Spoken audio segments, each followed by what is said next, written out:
Conversation with the Mystic is a series that's rapidly gained momentum and popularity ever since its inception a few years ago. The focus this evening, as we all know, is of life and love. Love, of course, being that dodgy four-letter word that seems to give many a reason to live and sometimes gives them a reason to die.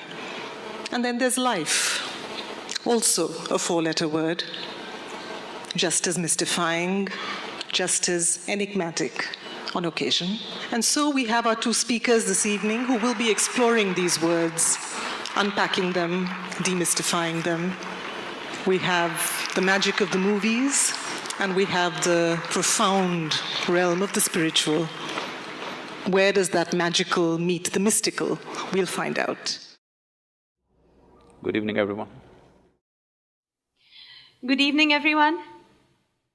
Nobody's saying anything. No, they're all here, but they're very silent. They're all waiting for it all to begin. And let me tell you, I have to confess, as I came on, before this I was quite relaxed, but as I've come onto the stage, my heart is beating really fast. So while Guruji was praying, I was saying to myself, I must be relaxed. This is the time. When I am with my Guru, I must be relaxed. This is it.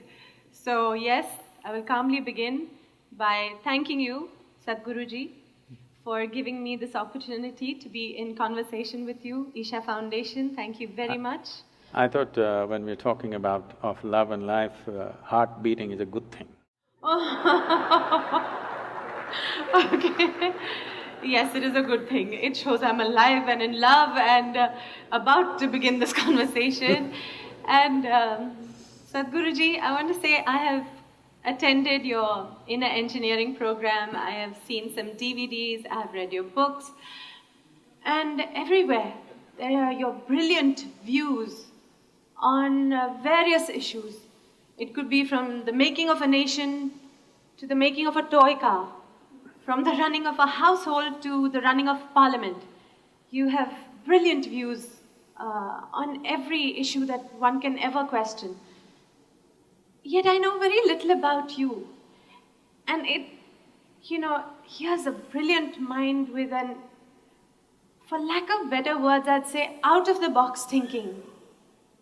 So different, so refreshing, so enlightening.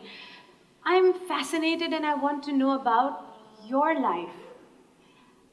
And I'd like to know that, were you just born brilliant? Did it begin from that very moment? I was a normal birth, I didn't come in a box. My mother had a normal child. No, but, I'm from the movies and I can't help thinking, was it like it is in storybooks, that a venerable sage came to your home and when he looked at your mother he said, there is going to be born a guru, rejoice, he will lighten his own path and that of others. You also going like this? No, but was it like that? Or how was it? How was your childhood?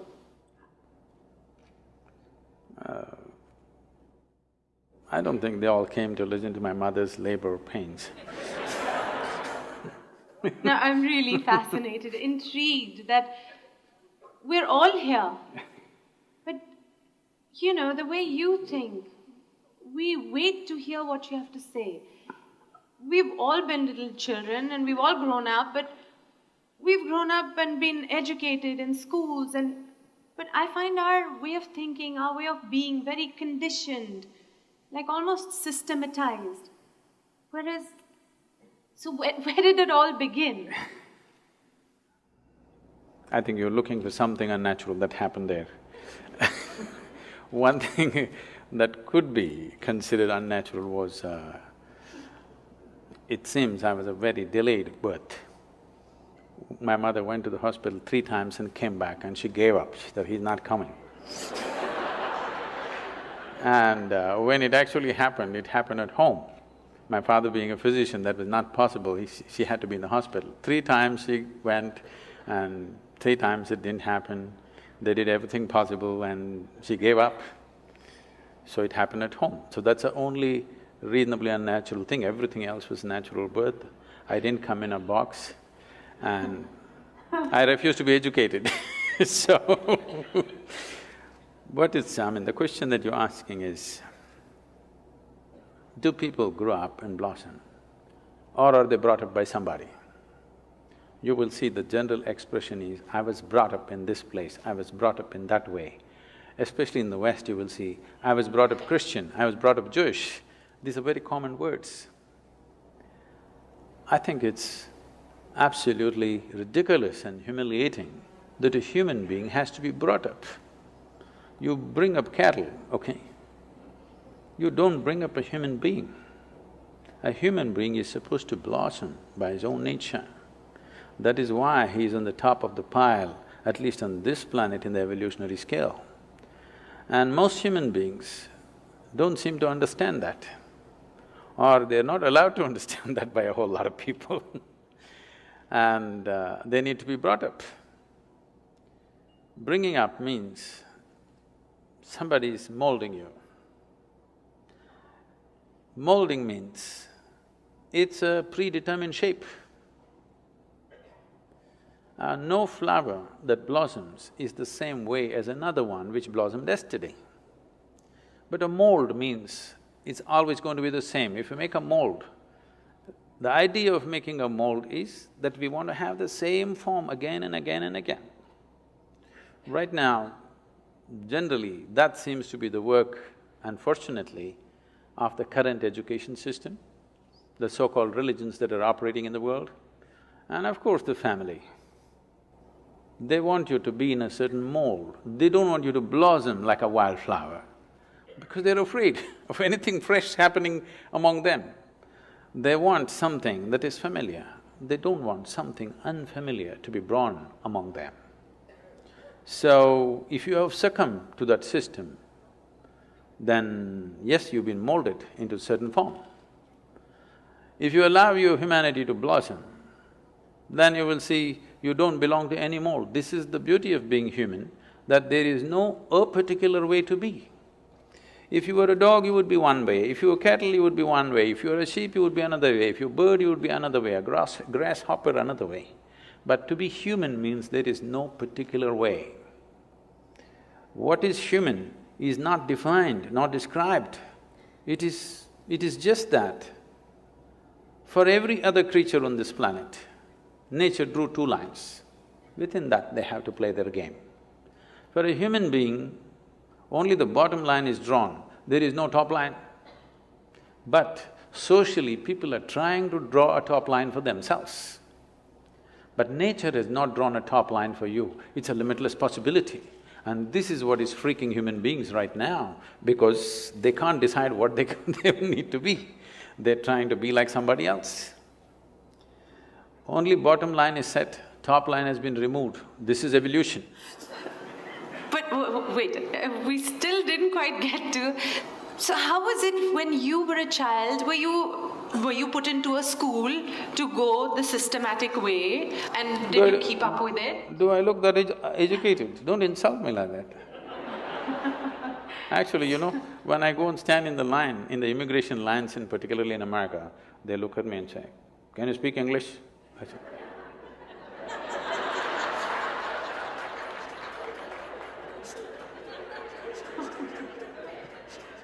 because I have that uneducated look, it's not easy. Do you know what it takes to remain uneducated? Education is just 20 years of going somewhere and getting one certificate. To remain uneducated, it's very difficult. Because from the day you are born, your parents, every other adult, the school, the damn thing, everybody is trying to educate you about something that's not worked in their life.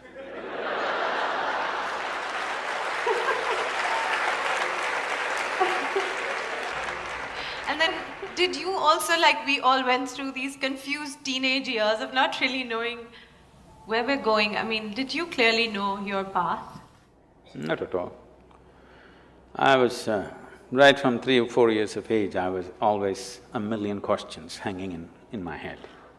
I have a question about everything to everything. questions means very fundamental questions about existence itself, my own existence. So when I was 3-4 years of age, suddenly I realized I know nothing. Know nothing means somebody gives me a glass of water, I do not know what is water. I know how to use it, I know if I drink it, it'll quench my thirst and so many other ways of using it, but I do not know what is water. I'm saying even today you do not know what is water. So only thing available in all three states on the planet, two-thirds of the planet is water, two-thirds of your body is water. If you think life, we think water. But do you know what it is? With all the scientific exploration, we do not even know a single atom in its entirety. Today our idea of science is learning how to use everything. Yes, we know how to use an atom, we know how to break it, we know how to fuse it, but we really do not know what it is. Any one thing, tiniest thing in the creation, we do not know in its entirety. This is the fact of life. Well, even something simple as what you started with saying, that looking at water, I mean, straight away I was taught water, H2O, and what it can do, and you can mix it with colors and it becomes that, you can drink it and it quenches your thirst. But I never looked at it and said, I don't really know what is water. Because nobody looks at anything. See, everybody is looking like this. Nobody has any attention for a piece of life here. They're like this. If you pay attention to one life, one blade of grass, one grasshopper, one human being, something else will happen. That's why we said life and love, because if you pay attention to one human being, some love will happen within you, okay? If you miss life, at least some emotion in that direction must happen to you. That will happen only if you pay attention to one.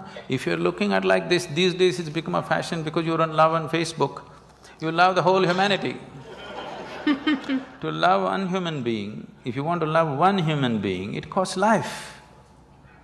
To love the whole humanity, it doesn't cost anything. It's even better to love God, because it's always easy to love somebody who's not here now. It's so easy. But if you have to love somebody who's sitting next to you right now, it costs life. You know how difficult it is to love someone who's next to you right now? How easy it is to love someone who is dead or who is in heaven? Isn't it so? Let's face it.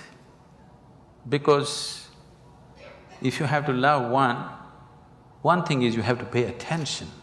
Without attention, it will not happen. And above all, you have to give up something that is you to accommodate another, otherwise it will not happen. The English expression is very good, you must fall in love. You cannot rise in love, you cannot stand in love, you cannot fly in love, you have to fall. Something of you should fall, otherwise it'll not work, you will not know it. So, you want to have a fake sense of life, then you don't pay attention to anything. Everything is information, nothing is a living experience. Everything is from the textbook or from the cinema or from the internet. Nothing is from life's experience. We're doing more and more today of that. Sadhguruji, you just mentioned love, and today it is about life and love, and I would like to know, for us it is maybe love your family members, whoever it could be. Why I ask you this is because there's so many versions of this and I really want to get to it. Some teachers, some gurus, some guides will say, you can love, but you must be detached. Oh. You must love, but it cannot be conditional. It should be unconditional. And so there's versions of it. I just want to know. See, So, the simple way of make you keep coming back to me is to give you something that you cannot do. To give you a teaching which you can never do. You must love, but you must be detached. Now you have to keep coming back to me for consultation, endlessly. Sorry. I'm saying throw yourself into your love affair and die into it, something will happen. Something worthwhile will happen if you're willing to die into the process. Not just anything, whether it's your work or your life or your love or whatever, if you do not know how to throw your entire self into it, you will never know the taste of what it is. Love but be detached. Why do you want to love then? Only because you want to include somebody as a part of your life, part of yourself, that's why you love. No, I love but I am detached. This means you have to come back to consultation every day, it's like a psychiatrist's job. Every day you have to come and sit on the couch. You need treatment and there is a fee. So, okay, all right. So you can love and be attached. No, I didn't say that. Okay, I'm coming back for consultation, please. So what did you say? I only said, see, what is this need for love in a human being? You must understand, a human being constantly, a human being is longing to be something more than what they are right now. If this finds a simple, basic physical expression, we call this sexuality. Sexuality means just this, physically you're trying to make something which is not you a part of yourself. For a few moments you may succeed. If you try this mentally, it gets labeled as greed, conquest, or maybe simply shopping. Shopping. Oh. Some people go for conquest with swords and guns, some people go with checkbooks and cash, credit cards. The thing is, you want to include something which is not a part of you as yourself, that is the whole effort. Whether you want money or wealth or you want to occupy a nation, what is it?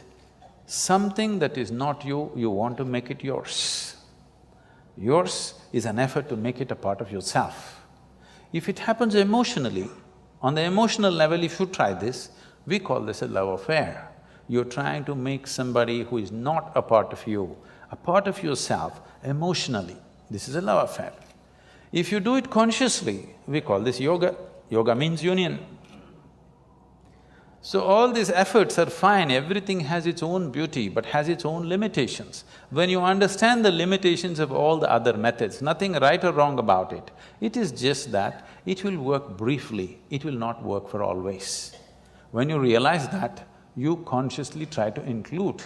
When you consciously become an inclusive process, if you sit here, if you experience everything as yourself, then we say you're a yogi, okay? So this is a love affair successful. It was something you said at the end which I would like to ask you again.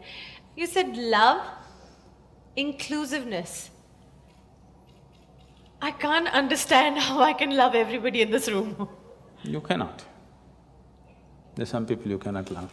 I can barely see up there and up there. So how is that? How do you include everybody in your love? See, because you are looking at love as something that comes to you or you yield to the process of love only because you appreciate a particular quality, a shape of somebody's nose or the shape of their mind or their thought or their emotion or the way they speak or the way they do things or the way they relate to you, something, okay? There are many things. It is based on something that is acceptable to you. If they do something that is not acceptable to you, love crumbles. Yes. Now what I'm saying is, I want you to look at this, whether love happens to you or hate happens to you, anger happens to you, misery happens to you, joy happens to you, it only happens within you, isn't it? Yes. It never… People say love is in the air. No. Because you are feeling very pleasant in your emotions, suddenly air feels vibrant, it always been, you missed it all your life, now you're beginning to feel it. Okay. All right? So, whatever human experience, love or hate, whatever, happens only within you. What I'm saying is, at least what happens within you must happen by your choice. Consciously you must be able to make it happen. If you are able to… if your experience of what is happening within you is happening by choice, what is the problem? It only happens within you. Love is not a relationship. A relationship is a different thing. Love is a certain sweetness of your emotion. Whether you look at a tree or a dog or a man or a woman or a child or just at the sky, why can't you look at it lovingly? Because it's not about loving the sky, it's about the sweetness of your emotion. If your emotions are sweet, whatever you look at it in a certain way. Right now you have nasty emotions, whatever you look at it in a different way. So you have always associated love with somebody. No, no, no, this is not about somebody. Love is not something that you do, it is something that you can become. If you're willing, you can become love, you can make your emotion into a very sweet space. If you make your body very pleasant, it becomes pleasure. If you sit here, it can be great pleasure just sitting here and breathing. If your mind becomes pleasant, we say this is joy. If your emotions become pleasant, we say this is love. If your very life energies become pleasant, we say this is blissfulness, this is ecstasy. If your surroundings become pleasant, we call that success. Now you're calling your success with somebody as love, that's a mistake. You have a success story with somebody, that is, you have created pleasantness in the atmosphere between you and let's say 5–10 people around you. You're calling that love. No, that is actually success, because that needs lots of management. Yes, it does. Yes or no? Yes, it does. Yes, but for you to be loving, there is no management. If you just make your emotions sweet, your emotions are sweet and it's beautiful, be like this. It's not about anybody. If somebody comes, we can share it. If nobody comes, you can sit here with your eyes closed and still be loving. What's the problem? It is not about somebody, it's not an action. It is not something that you do, it is something that you can become.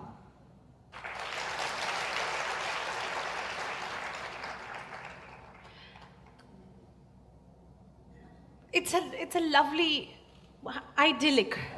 It is not idyllic, it is the way it is. I mean, you'd really have to practice this. Why? Because I'm See, thinking… this is what exactly I'm saying. If it is an action comes to perfection with practice. Only if it's an action. I'm saying love is not an act. Is health an act? Are you acting healthy right now? No. I know you're an actor, but are you acting healthy? No. So health is, because we have done certain things and health is, isn't it? Oh, we've not done certain things, We have we've been given health. No.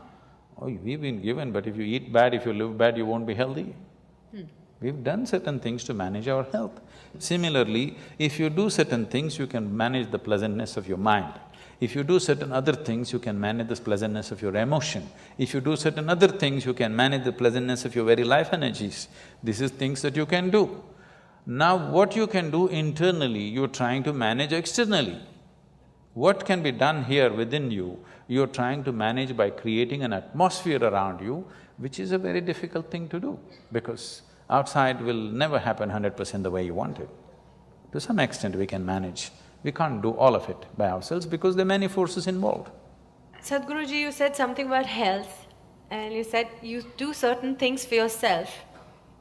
Certain things. One, you are given health, and then how you maintain it is you eat well, you exercise, and you remain healthy.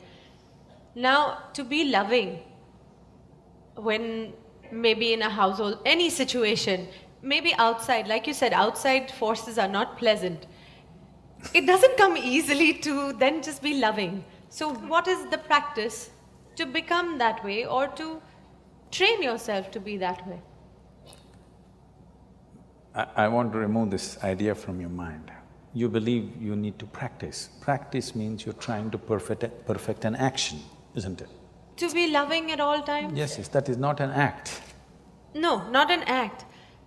No, But to be so I don't want to go accepting. back to the movies, okay? No, to be so accepting, because… No, it's not about accepting. Right now, do you want to keep your mind, your thought process, pleasant or nasty? Tell me, what is your choice? Ideally pleasant. No, just tell me, pleasant or nasty?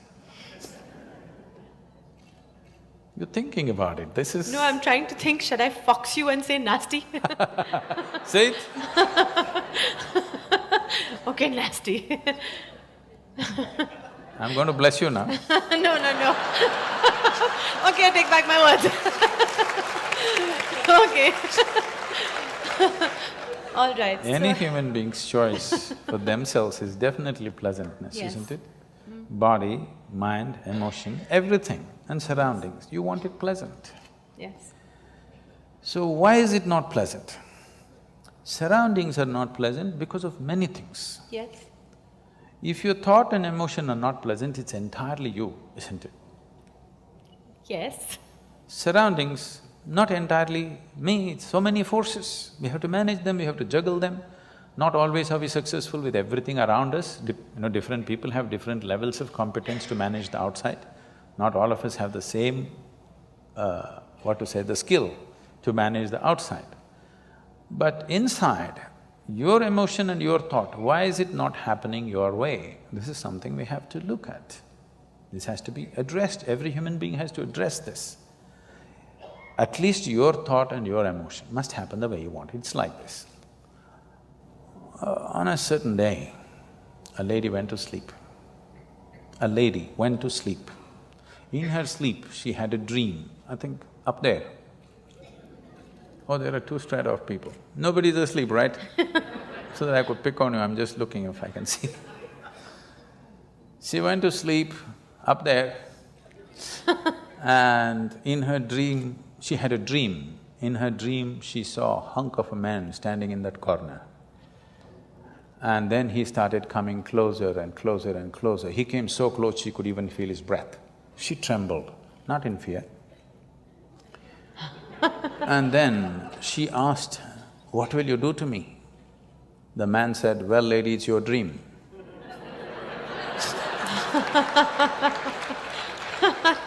I'm saying, what's happening in your mind is your bloody dream.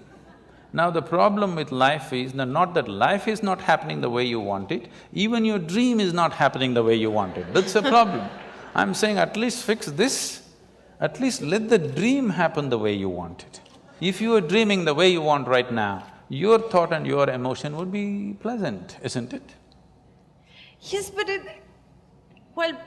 Fixing the world is another thing, that's a different game.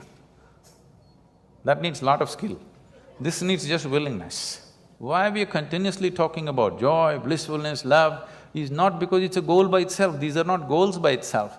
Only when you're pleasant by your own nature, you stop being in pursuit of happiness. You are fine by yourself. You don't have to go anywhere to feel pleasant. You don't have to do anything to feel pleasant. Sitting here, you're feeling very pleasant. Now you will look at life the way it is. Otherwise, you're an endless race. Pursuit of your happiness is a lifelong thing. Till your deathbed you're pursuing, what does it mean? That means you're a failure. If you're pursuing happiness when you were 5, I can understand. But that was not the fact. When you were 5, you're simply happy by your own nature. When you're 50, you're pursuing your happiness, this is a failed story, isn't it? But Sadhguruji, suppose we say this to the common man who has a little house. Where did you meet a common man? I'm imagining it. Every man or woman think they're special, believe me. Oh, yes. Yes, so where did you meet a common man, I'm asking? Oh. Okay, Sadhguruji, when you said about the common person and the special person, I know some teachers have always told us, and why your parents always tell you that, you are special. Each one of us is unique. I remember this part, I'm not sure whether I heard it at your discourse or on a DVD of yours, where you said it was about, people being special and us always thinking that God knows of us. And you said something like, do you know all the grasshoppers in your garden? So, of course, all of us have said no. So you said something like, so how does God know each one of you then? And I was devastated. Because I always thought somebody out there knows me, cares about me, and I'm special. You thought you were number one on his book, is it? Well, I've been told since I was a kid, you're special, you're unique, and God cares about you. When somebody says you're unique, it's an insult. No, you said no top line, so you're okay. peaking in different ways.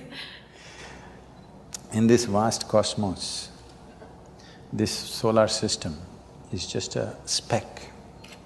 Tomorrow morning, if the whole solar system disappears, vanishes, evaporates, nobody will even notice it. Maybe it's not even on the account books of creation. It's so small. In this speck of a solar system, planet Earth is a super speck. In that, Mumbai is a micro super speck.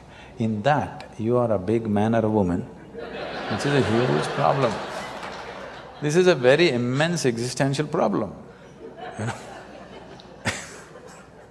This is because we have lost perspective as to who we are, what we are.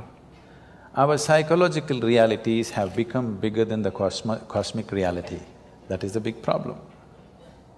It's time you step out of your cinema. I'm not talking about the Hindi cinema, I'm talking about the cinema that everybody is playing in their own minds.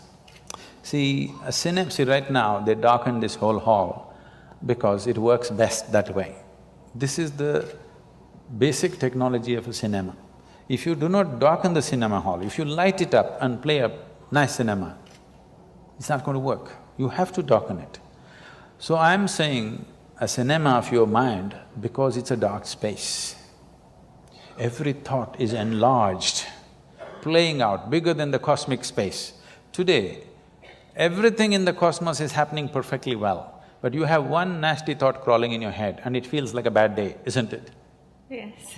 So that's because your psychological realities, your petty creation has become larger than the Creator's creation. You lost perspective of life. That is the fundamental basis of all this confusion and suffering. If you see who you are, the microspeck that you are, you wouldn't imagine that God is made in your own image and He looks like you and whatever. Okay? If we were all buffaloes, we would definitely think God is a big buffalo. Okay, so what is it really? Please tell us please define it for us. What is it? What is going on? This life, this love, all these emotions that we go through in our lives, all these thoughts that we create for ourselves. What is going on? These are all human possibilities and capabilities. Every possibility becomes a problem for those who do not explore the possibility in its right perspective. Thought is a tremendous possibility. An ant cannot think like you. He can work better than you, he's more disciplined, he better traffic rules than you. There's no traffic jam out there, okay? But he cannot think like you. That sets us apart. This is a possibility. But now this possibility has become a problem for 90% of the humanity. Now they're freaking because they can think. And they're thinking all the wrong things, their thoughts have become nasty. If they were pleasant, they would have enjoyed their thought process. Because it's become nasty, it's becoming an ailment, isn't it? People are suffering their thoughts immensely because they do not know how to keep it pleasant, nothing has been done towards it. So what is a possibility always becomes a problem if you do not explore it in the right perspective. So your thought and emotion has become a problem. Now love affair is a problem, you're making all kinds of things out of it, which are all coming from this misunderstanding. Not understanding this thought and emotion is generated by me, I can generate it whichever way I want. If nastiness is what you like, you do it. I don't care if that's what you like, but you're suffering it. If you're suffering it, you shouldn't be doing it. I'm not telling you be loving. What is your choice, pleasantness or unpleasantness? If unpleasantness is your choice, you enjoy it, do it, what is my problem? You want to drink poison, what is my problem? I'm just telling you, this is poison, this is this. Drink whatever you want, but by choice. Don't drink unconsciously, that's stupid. That is not befitting of a human being. A human being means we are far more conscious than every other creature on this planet. That's what sets us apart. Every creature eats, but we can eat consciously. So our eating becomes so many things. Every creature has sexual drives, they go and fulfill it whichever way. We can do it consciously, so we become something. We are doing the same things, but we are doing it consciously. Suddenly there is a magic about it, not because sex is magic, food is magic, no. Because we can do it consciously. Every basic act like eating and copulating becomes magical because we can do it consciously. If you leave that one thing, if you exclude that one thing from your life, that you're not conscious about the way you think, the way you feel, the way you act, the way you move your body, if you're not conscious about it, everything can turn ugly, everything can become nasty. So it is this which sets you apart from every other creature. So, A dog is walking on the street, if you show it a biscuit, it'll wag its tail. If you do this, grrr, it'll do. If this is what you are, that if somebody is nice to you, you'll wag your whatever, if somebody is not nice to you, you will bite them. I'm saying where is evolution in you? Forget about civilization, I'm talking about evolution. Where is the evolution? Where is the sign of evolution, I'm asking?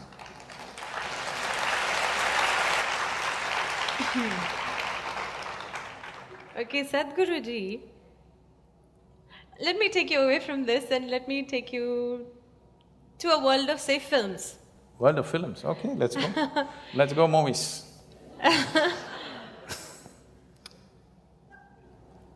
Years ago, when films started and, through the 60s, 70s, there were lovely stories, nice values, beautiful music, lyrics. By the time I was the star in movies, some of our jhatka matkas might have shocked the previous generations and they must have said, what is all this? But it was still within limits. Whose limits? I mean, what's acceptable to society, whatever. I mean, I'll say, and then now, today, the complexion of films, the kind of films we see, it's little clothes, it's live-in relationships are, up there on screen for everybody to see, and nightclub culture. I mean, it sometimes worries me that my children are growing up now, this is what they're seeing, these are the kind of songs that they're listening to. The lyrics are about, From Janam Janam to expiry date songs. Yes. So this is what they're watching, this is what they think is cool, this is the hip and happening stuff. I'm I little think by the time concerned. you came, the Janam Janam was over, isn't it? No, it was still there, it was in the middle somewhere. The music was wonderful, the lyrics were still lovely. But today it is Munni Badnaam ho gayi and things have really moved to chewing gums and I am forgetting at this moment what the lyrics are, but then it's shallow right now. India has the youngest population in the world right now. So with such a young nation growing up on this is the feed. This is what you see, this is what you hear. I'm just a little concerned as to what they will turn out to be. I'm sure your parents were concerned too. Okay, so can I… I'm sure my parents were very concerned when I was growing up. So every parent has this concern, every generation has this concern that the next generation is going wrong, always. I understand what you're saying. This sudden change, if every generation likes to go one step beyond where the previous generation has stepped in, on almost everything, just for the sake of doing something different, or it's natural, they have grown up in one atmosphere, they take it to another level. They move to the next level. Yes. Next is not always next. That's what you're saying. Next is not always next, right? Yes, it's not higher, it's someone else, It's just next. It's… So, this concern is always there, but right now, the change that is happening is not the next. It is a serious influence because in the last 15 years, the world's ability to communicate across cultures and borders is so heavy and so unprecedented. Nobody has ever been used to this kind of influences before, okay, never before. This level of influence on our young people, never before possible, no other generation has ever experienced this kind of onslaught from so many directions, and the volume of influence is too big. So, in terms of changes that are happening, it is not next, it is simply somewhere and nobody knows where it is because it's too complex and too mixed. Nobody knows where it is, including the young people, it's just a mix of things. So this is because of a sudden onslaught of information and communication. It is not for us to judge whether it's good or bad, it is just that definitely this level of information. When I say information, it's like when we were growing up, I believe it was true for your generation also, we never knew what is boredom, okay? There was no such thing, we were just excited about everything that came our way. But you see today 12-year-old kids, if you tell them what, oh, Yes. you see, they're Yes. just bored because they know the whole cosmos, they've seen it on their phone screen, not even on the computer screen. On the phone screen, they've seen entire cosmos, they know everything. Things that you do not know, they know, you ask them, they know it. Yes. By information. By the time they're 18, they have had 5 love affairs and gone. In the Western world, it's like that. Here also it's beginning to happen, okay? So by the time they're 18, they've seen everything that you need to see with body, mind, emotion, okay? By the time they're 25, what? What next? What next? No. Yes. You will see, this is not my wish, but this is something that I see, the way people's minds are working, the way they're being laden with information. I'm not by any standards a pessimistic person, but I'm just seeing this. If this level of information continues and it'll multiply manifold for the coming generations, you should not be surprised in the next 50 to 100 years, if 50% of the human population choose to commit suicide, you should not be surprised, because that is what will happen to the mind. Somebody's clapping, look at this, it's popular. No, you've just touched a chord, that's… No, I I'm mean, saying, I think we realized today, something… today, this day, more people commit suicide in this world than all the wars and murders and accidents manage to kill. So more people are on self-help already than murderers, warmongers, bad drivers, everything put together. More people are on self-help. And if this level of information onslaught continues on human mind, I know the nature of mind absolutely, because I know my mind. I know how it works, what it can handle, what it cannot do. I know it clearly what human mind is. That's the reason why I don't have to read people's books or listen to their entire thing. If they say one sentence, I know what their mind is, because I know the structure of human mind entirely. Otherwise, I won't be who I am. So I'm saying this, if this level of information onslaught continues at the same pace or at higher pace, which is possible in the next few years, this will definitely lead to wanting to terminate yourself, because there will be nothing to live for. There is no joy and excitement about anything. You please watch your children. By the time they're 12, 15, they're just bored. You look back at your own life. Those of you who are over 50 years of age, just look back at your own life. When you were 12, 15, was there any room for you to get bored about anything? Simply you were excited about every little thing, isn't it?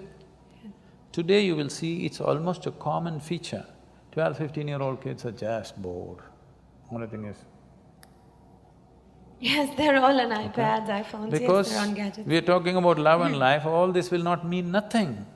Because you had one love affair when you were 18 years of age, you thought this is your life and you're going to willing to die for it, whether you died for it or not, but at least at that time you thought you'll die for it, okay?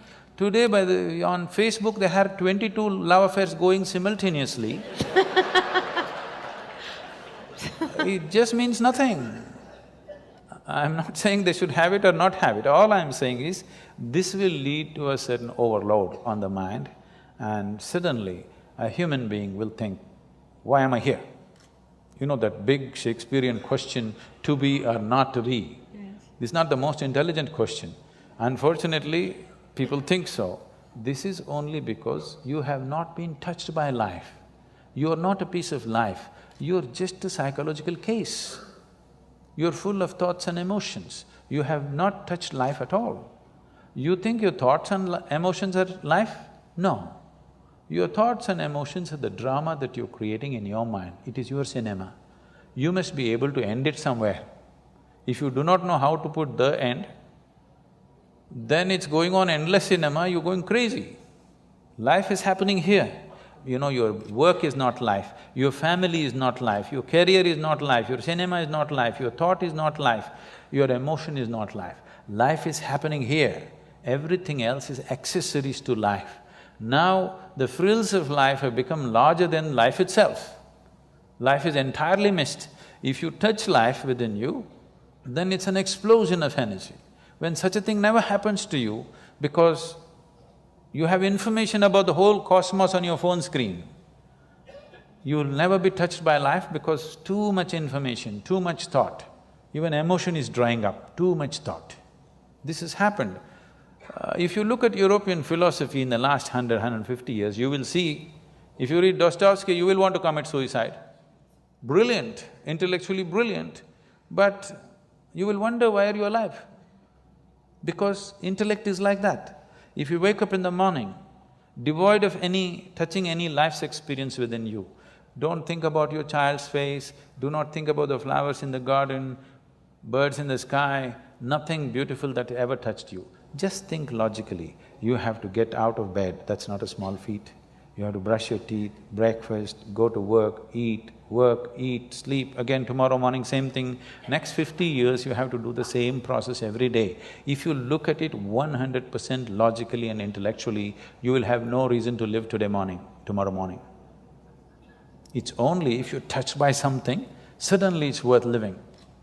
If you're not touched by anything, then it's not worth living. What is so worth living about a human being? Waking up in the morning, trudging through life every day, eating, sleeping, same rubbish, what is the point? There is no point.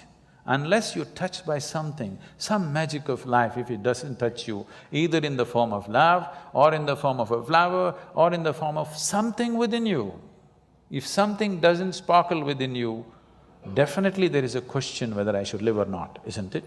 And we are taking humanity in that direction with this overload of information.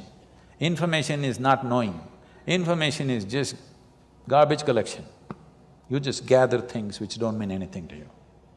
You look smart in a tea party, but you're not smart with life, okay? If you're smart with life, you must be blissful, isn't it? If you're really smart with life, you must be joyful and blissful, isn't it so? You're only smart in a tea party because, when somebody is talking something, the galaxy Z22, what happens there? Everybody, wow. They can also open the internet and the same thing, you think this guy visited the galaxy? So Sadhguruji, then what is it? Okay, so for all of us, give us in clear, simple sentences, do this and you will be at least on the way to being blissful or happy or aware or living in a nice conscious way. If you just observe, if everybody makes a little effort, everybody take a little time for this piece of life, okay? Not for your family, not for your career, not for something else. Just for this piece of life, give it little time because this is the most important piece of life in your life, isn't it? Yes or no? Yes. Even if you're in love with somebody, still this is the most important piece of life, isn't it? So pay some attention to this. How does it happen? Why have you taken it for granted? Believe me, you're not going to be here forever. I'll bless you with a long life, but you're going to fall dead one day. Yes or no? Yes. So, do not take this for granted. If you wake up in the morning, tomorrow if you wake up in the morning… No, this is not my wish, but I want you to know, of all the people who go to bed tonight, over 1 million people will not wake up tomorrow morning. And tomorrow, if you and me wake up tomorrow morning, is it not a fantastic thing? 1 million people did not wake up, you woke up. Is it not a great thing? Just look at the ceiling and smile, you are still awake, you're still there. 1 million people did not get up in the morning and you woke up. And for many millions of people, somebody who's dear to them did not wake up. So just check those 5, 6 people around you, they all woke up, wow, it's a fantastic day. You woke up and everybody who matters to you around you woke up. Is it not fantastic day? Yes. You don't think so? Yes. Yes. You don't seem to think so. Yes. Because the problem is just this, you are living with an idea that you're immortal. When I say you're immortal, you're not actually thinking you're immortal, but you're not conscious of your mortality. If you're not conscious of your mortality, somewhere you think you're immortal, isn't it? How many moments in a day are you conscious that you're mortal? If you were conscious, would you have time to crib? Would you have time to fight with somebody? Would you have time to do some rubbish with your life? If you knew, if you are conscious that you are mortal, you would do nothing other than what is absolutely needed for you and everybody around you. This one thing if you do, if you just remind yourself, you don't think this is a negative thing. Death is not a negative thing, it's the only thing which has added value to your life. If you're here forever, you would be unbearable. Yes. Isn't it? Aren't we glad everybody dies one day?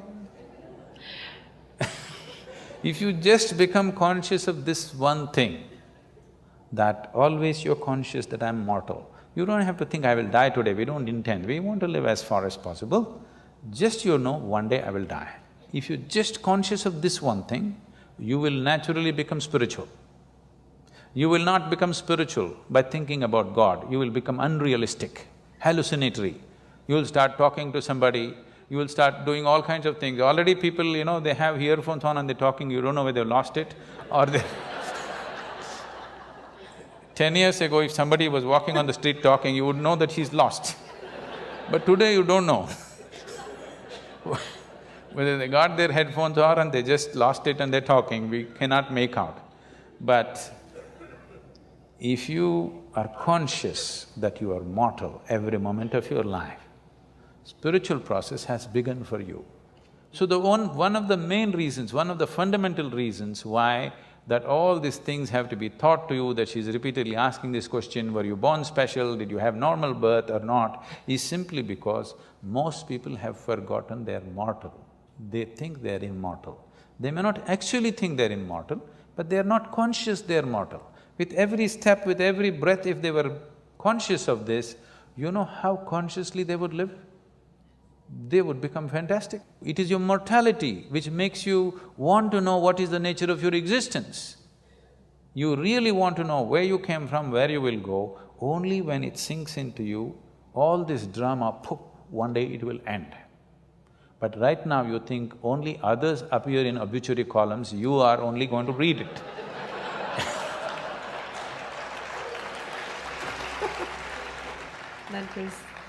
That is simply beautiful. That's all that's needed.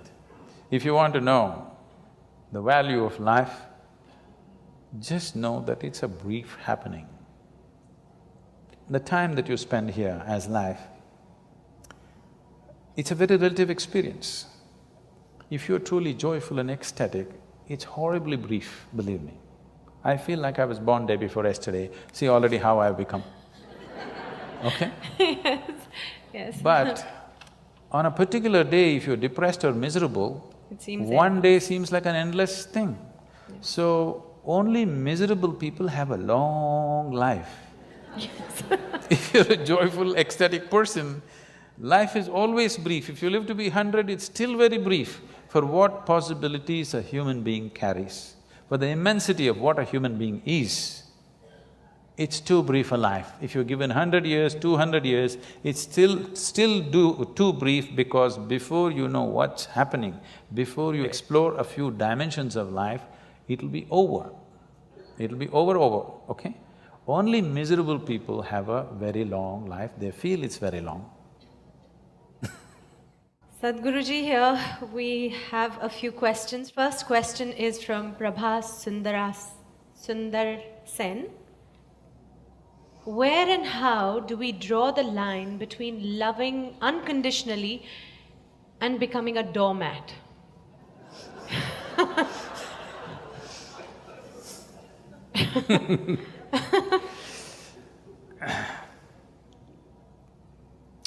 See, we need to understand this. What's being right now passed around as love is generally a mutual benefit scheme. You give me this, I'll give you that. If you don't give me that, I don't give you this. This is not said, but it's done. Okay. It's done, isn't it? It's not said. So, human beings have physical, psychological, emotional, economic, social and various other kinds of needs. To fulfill these things, when you say, I love you, instead of making these things ugly needs that we have to, ugly transactions that we have to do, you give me this, you give me that, to bring some aesthetic and beauty to this transaction, we coat it with a certain amount of sweetness of emotion, which we call as love affair, where the transactions happen more smoothly, because once we are human, somehow doing basic transactions in a basic way makes us feel ugly. If you take food with both your hands and eat it, it's ugly, isn't it? We want to eat in a certain way. Similarly, to fulfill our physical needs, emotional needs, economic needs, we have arrangements where we can conduct this in a more aesthetic manner. I'm not saying it's right or wrong, this is the fact of life. So this level of love, I call this is enough to fulfill the domestic needs of one's, for two people to live together, to fulfill their needs, to produce children, to raise them. Domestic level of love affair people can have. But if people want to have a love affair which will bring them to an ultimate union, then not many people are competent to do that.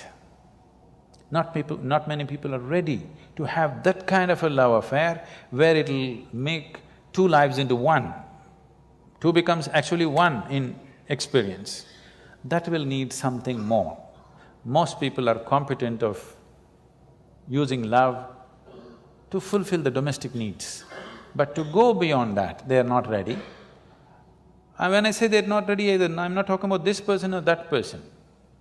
So when one is ready and another is not ready, or one is making an effort and another doesn't have the effort, then it feels like somebody is becoming a doormat. That is what it is, that it feels like they're being exploited. But above all, one who is longing to use love as a way of ultimate union should not be bothered about being doormat, this and that.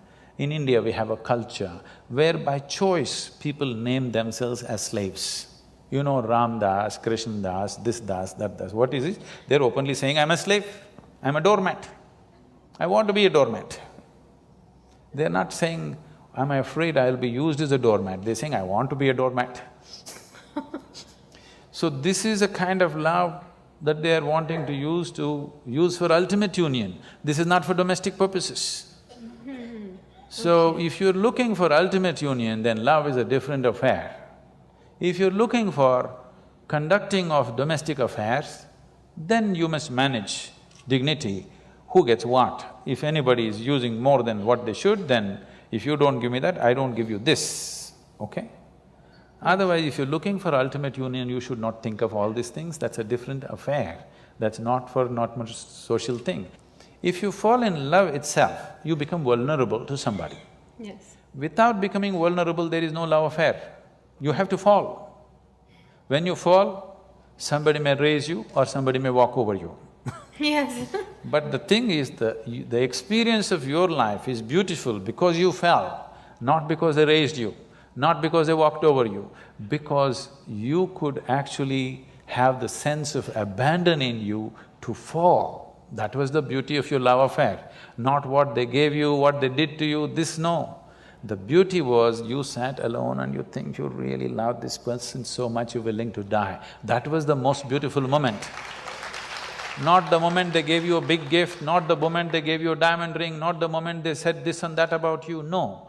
You just sat here and you're willing to die. That was the moment. Not just a doormat, you're willing to be the dust on their feet, okay? I'm not saying you should be like that. I'm saying where love transformed itself into your devotion. If you fall in love itself, you become very vulnerable, but there are still some shreds of sanity in love affairs that you can recover. But if you become a devotee, there is no sanity left and you cannot recover. So before you trade such a land, you must see whether you offer it or not. What are your goals, first of all? If your goal is to make a life, a cautioned, a very measured love affair is good.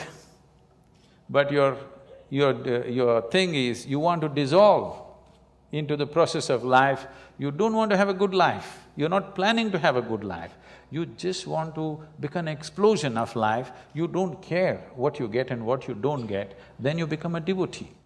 Devotion means it's your intention to dissolve into your object of devotion. So a devotee is not expecting whether I'll become a doormat or a crown on somebody's head. Whatever I become, as long as I can touch your feet or head or whatever, it's fine with me. Yeah. So that's a different state of existence. I don't think somebody who's looking for a domestic level of love affair should even ask that question.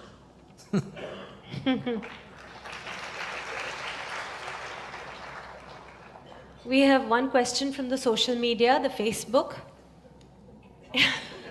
Amit Madan wants to know, in this materialistic age, the real feeling of love is disappearing from our life. Most of the love we receive from others and express to others is superficial. How can we reinforce the real feeling of love in our own life and in others? Forget about others. If you learn to be loving by your own nature, not because of somebody else or something else. I know the question is coming from Facebook, there's an enormous possibility. You can even love those people who don't even exist. So I'm saying it's a tremendous possibility. So, if you just become love, not love somebody, then you will know the nature of love. If you love somebody, it's a fickle happening, because no human being will happen 100% the way you want them. Every human being on this planet is going to disappoint you, believe me. Not because they'll do something wrong, because nobody can fulfill the unrealistic expectation you have of them. It's simply not possible. Have you been able to fulfill anybody's expectation, I'm asking you, entirely? Partially, but never entirely, isn't it? So nobody else will be able to do it. Unless you're still such a hopeless romantic, you're still waiting, that ideal person is going to come from somewhere. No, believe me, whoever comes, I want you to know, the ideal people whom you worship, when Krishna was there, his wives complained, all right? So there is no hope for us. Yes, please remember this. Okay.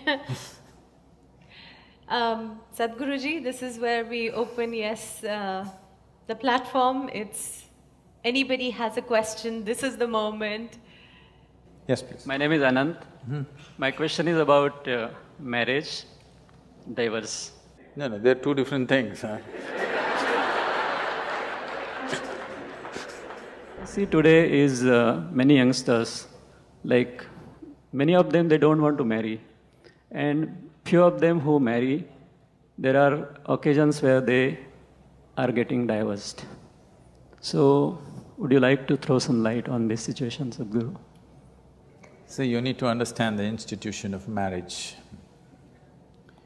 One thing is, as we said a little while ago, it's about bringing a certain sanctity to the simple basic needs that every human being has.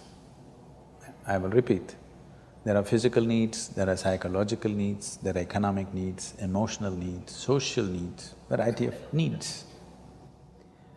To fulfill all these things, we set up an institution called marriage where all this can be conducted in a sensible manner. Otherwise, if we did it on the streets like every other creature, it would turn ugly for us and we will feel not good about it. So to bring some sense of organization, some aesthetic, some stability, because man and woman coming together naturally brought fresh life. The nature of human life, the nature of human offspring is such that because of the possibilities that a human being carries, it is, compared to any other creature, it is the most helpless life, which needs maximum amount of support. You could leave a puppy on the street, as long as he gets food, he grows up into a good dog, no problem. But not so with the human being, he doesn't need just physical support, he needs variety of support and above all, a stable situation. Whether there should be marriage in society or not, one will debate when they are 18, because physical body is asking for freedom, all right? At that time, everybody questions, is marriage really needed? Why can't we just live whichever way we want? But when you are 3 years of age, you valued marriage immensely, a stable marriage immensely, isn't it so? Yes or no? Yes. Not yours, your parents. Your parents, yes. When you're 3-4 years of age, you're 100% for marriage. Again, when you become 45, 50, you're 100% for marriage. Between 18 and 35, you're questioning the whole process. Okay? That's true. I'm not saying marriage is the thing, but do you have a better alternative? If you have a better alternative, damn the marriage. But you have not come up with a better alternative, because a stable situation is a must for a child. Once you have a child, it's a 20-year project. Okay? That is if they do well. If they don't do well, it's a lifelong project.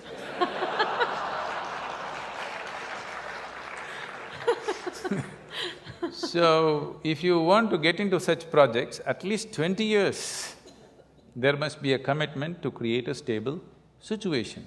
Your whims and fancies will change, your emotions will change. If that is what it is, don't get into such situations. It's not compulsory for everybody to get married. It's good, young people, you're saying people are thinking whether to get married, and I'm glad. It is not necessary for everybody. But if you get into it, and especially if you get into children, you must understand it's a minimum 20-year project, whether you like it or you don't like it. Otherwise, you shouldn't get into those projects. You don't walk into a project, drop it halfway and walk away, isn't it? They have their benefits and they have their problems. It's your choice, but at least choose consciously. You don't have to get married because everybody is getting married. You don't have to talk about marriage and divorce in same breath as if they come together. This is a completely an American idea, you're thinking of marriage and divorce together. Nobody thought of divorce in this country till recently, isn't it? Why should you ever talk about marriage and divorce in one breath? It's a crime. It's really a crime to think on those lines. But if it so happens, something truly went wrong between two people and they have to separate, that will anyway inevitably happen. You don't have to plan it at the time of wedding. Namaskaram, Sadhguru. Okay. Yeah. Namaskaram, Juhi ma'am. You mentioned about survival and you talked about aesthetics of life. I would request you to elaborate on aesthetics of life. And my second question is from my friend. I don't know whether you will answer it or not, but I just want to mention it over here because she has requested me to do so. Her question is, what is the purpose of this universe? Tell your friend I didn't make it. Thank you so much. Why am I being blamed for these things?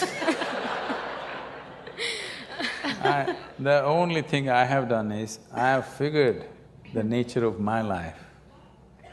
And by figuring the nature of this life, I know by inference, every life has happened the same way. Not just every life, the very cosmos has happened the same way. If you know the nature of this life from its origin to its ultimate, you know the nature of everything by inference, everything that's worth knowing. So tell your friend, I didn't make this universe, so don't blame me for such big things. I just figured my way through my life.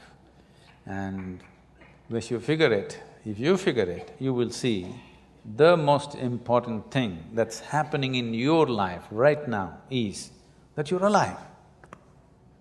Nothing else. Not that stocks have gone up today, that's not the most important thing. Not your love affair, not this and that. If you don't understand what I'm saying, suppose tomorrow you lost… I'm not saying you must wish, I'm not wishing you must lose, but suppose tomorrow you lost half your money and you're feeling depressed and your mind says, I want to die. Close your mouth, hold your nose like this for 2 minutes. Your body says, to hell with your money, I want to live.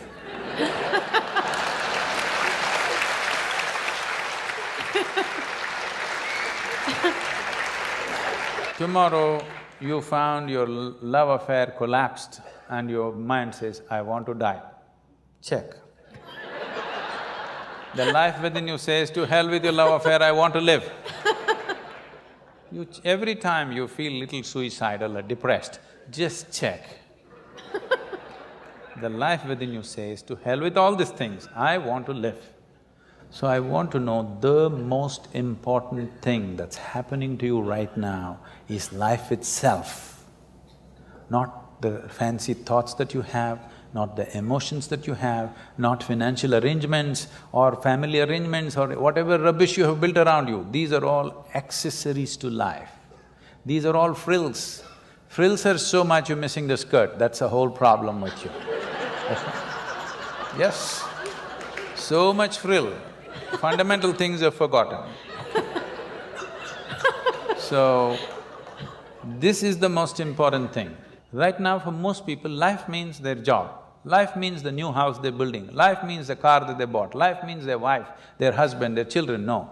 Life means what's throbbing here, not even your body, not your mind, not your thought, not your emotion.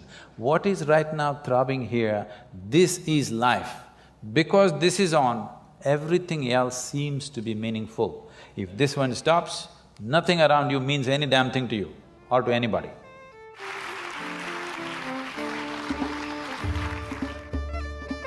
I liked what Sadhguruji today, what he was explaining, that this blissfulness, this happiness, whatever it is not outside of you and it is there with you. If you at every moment remember that you are here only for this brief time, wouldn't you do the best every moment? Wouldn't you love everybody that moment? Wouldn't you do all the things that you love or you value every moment of your life?